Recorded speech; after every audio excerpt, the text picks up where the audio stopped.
Yo guys, your boy Drippy here. Today we've got a chilling story, but this one needs to be handled with respect. We're looking at the Natalie McNally case and at the fake Livestream Alibi that was meant to make a killer look like he was at home, online in front of everyone. At 6 o'clock on a Sunday evening, a YouTube stream goes live. On screen, a man appears to be at home. He is playing games, drinking, talking as if the broadcast is happening in real time. The point of it is obvious. If thousands of people can see you online, then you cannot be somewhere else. Natalie was 32. She lived in Lurgan, County Armagh. She was 15 weeks pregnant. On 18th December 2022, she was killed in her own home. For weeks, the man who would later be convicted of her murder had what looked like a digital alibi. Then detectives began pulling at the loose threads: CCTV, taxi movements, phone inactivity, deleted files, and a live stream that was not live at all. So this is not a story about cleverness. It is a story about how a fake online performance collapsed under ordinary evidence, and why the person at the center of it, Natalie, should never be reduced to the trick used after she was killed. The first thing to keep clear is who this happened to. Natalie McNally was not a plot device in a strange internet case. She was a daughter, a sister, a friend, and an expectant mother. After her death, her family stood beside police appeals and asked the public to help find the person responsible. The PSNI appeal fixed the key public facts early. Natalie was murdered at Silverwood Green, Lurgan, on the night of Sunday, 18th December 2022. Police asked whether anyone had been in the Silverwood area, Kiln Road, or Kiln Lane, between 7 and 11 that night. They asked for CCTV, dashcam footage, anything that might show a person carrying a rucksack or a vehicle that looked out of place. That appeal matters because the case was eventually built in fragments. Not one dramatic confession, not one single magic clue. Fragments: street cameras, transport cameras, phone records, computer files. The sort of evidence that can feel small until it starts lining up. Before the timeline gets technical, it is worth letting the source footage breathe. The next pause is not about the trick. It is Natalie's family and police asking the public for help. Listen, she was the life and soul of our family, and we were heartbroken. She will not be sitting around the table with us this Christmas Day or any day. Nats really was the best sister ever, and such a lovely person. The relationship had moved quickly. According to the UTV timeline of the trial evidence, Stephen McCullagh first messaged Natalie after they made contact on Bumble in August 2022. By November, Natalie's family had been told that she was expecting a baby. By December, the prosecution case was that McCullagh was planning something very different from the future Natalie was talking about. The court heard that he had searched travel routes.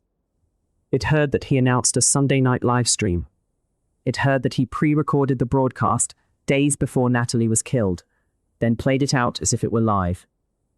That is the part that makes this case feel modern. The alibi was not just, "I was at home," it was, "I was visible online." But visibility can be staged, and a digital alibi still has to survive digital evidence. The stream had a built-in excuse for the thing that should have exposed it immediately. In a real live stream, people expect interaction. Live chat, replies, interruptions, the messy signs that a person is actually reacting to a live audience.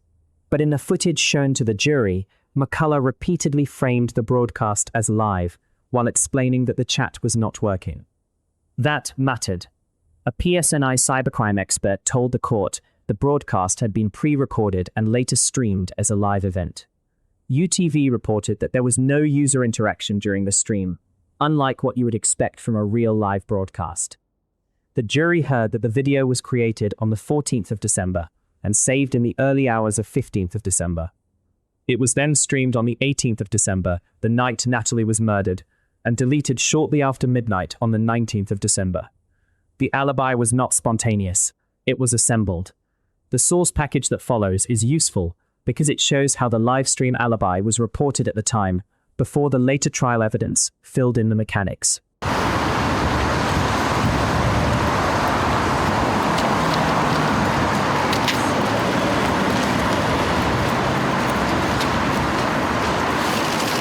The prosecution timeline then moves from the screen to the street. UTV reported that at 6 p.m., the pre-recorded live stream began, and McCullagh's phone became inactive. At 6:36 p.m., a man was captured on CCTV walking with a bag near McCullagh's house. At 7:36 p.m., bus CCTV showed a man with his face covered, travelling from Dunmurry to Lurgan. After getting off the bus, he was tracked by cameras through Market Street, William Street, Luck Road, and into Silverwood Green, where Natalie lived. This is the strength of a movement timeline. Each camera does not have to tell the whole story. One shows departure, another shows travel, another shows direction, another places the figure nearer the address. And while that trail was being created in the real world, the fake version of events was still playing online. Listen to the next source beat as a reminder of why the cameras mattered. The appeal was looking for ordinary public footage that could turn a route into evidence. Having been stabbed a number of times, CCTV footage released shows a man carrying a rucksack. The central window was short and devastating. According to the UTV timeline, Natalie logged into YouTube at 8:24 p.m. to watch part of the live stream. At 8:51 p.m., McCullagh entered her house. At 9:31 p.m., he left. The same timeline reports that at 9:49 p.m., a man was seen on CCTV getting into a taxi near Farjo's bar in Lurgan. At 11:12 p.m., the taxi arrived at McCullagh's house in Lisburn. CCTV then showed him throwing 2 items over a hedge. 4 minutes later, his phone was unlocked and became active again. Those times matter because the alibi depends on the same hours.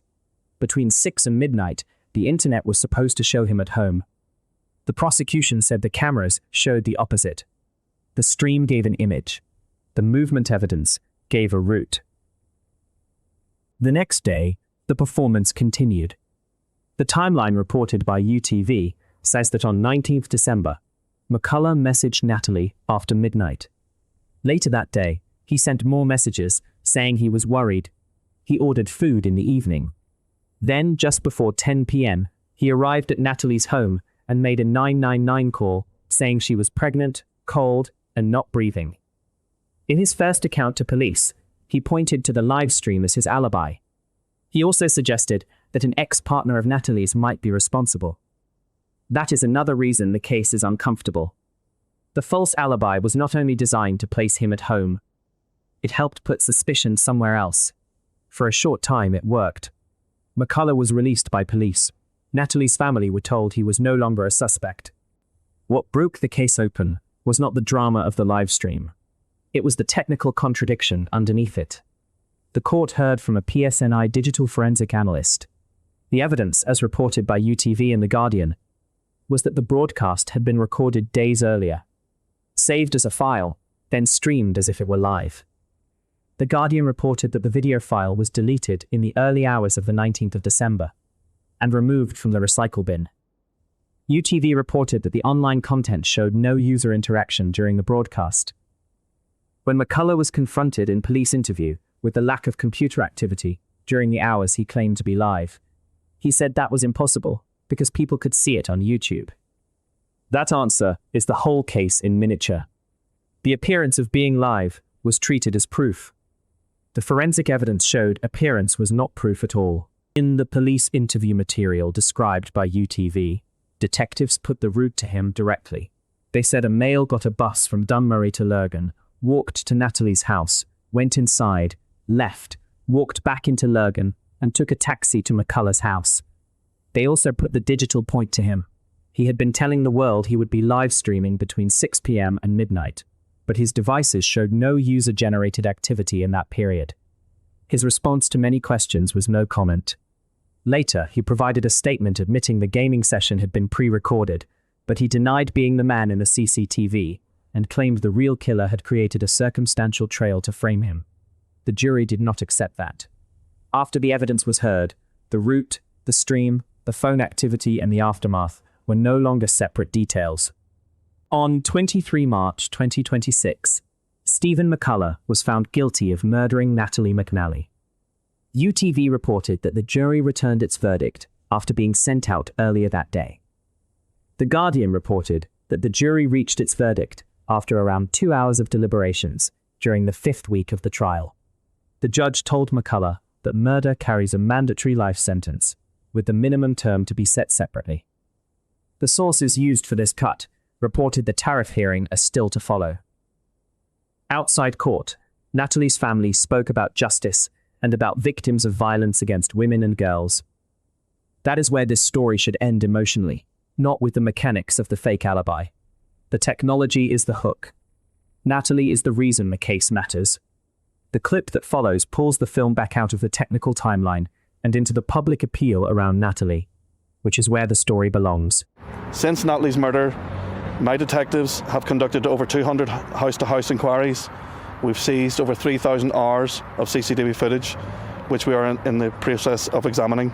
The alibi failed because it confused broadcast with presence.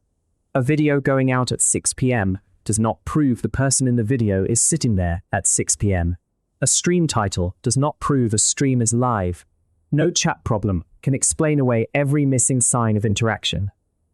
A silent phone, a bus camera, a taxi journey, and a deleted file can speak louder than a performance. That is the educational value of this case. It is a modern murder investigation where the internet was not just background, it was part of the plan. But the same digital world that can help create a false picture also creates records, timestamps, file creation dates, device activity, deletion traces, CCTV paths, and tiny mismatches between what a person says and what the systems around them quietly record. The lie looked elaborate. The evidence was patient. So that's the case, guys. Natalie McNally was murdered in December 2022. Her killer was convicted in March 2026. The case is remembered partly because of the fake live stream, but it should not become a story that admires the trick. The trick failed. The evidence held. A person can stage a room. They can pre-record a night. They can pretend that an audience is watching them in the present. But the rest of the world does not stop recording. The bus still moves. The taxi still arrives. The phone still wakes up. The file still has a history. The cameras still keep their quiet, imperfect witness. And behind all of that is the only fact that matters. Natalie should have lived to see the life she was preparing for. So we'll leave it there, with respect for Natalie, her unborn son, her family, and everyone still carrying the loss. This was the Livestream Alibi, and this is how it came apart.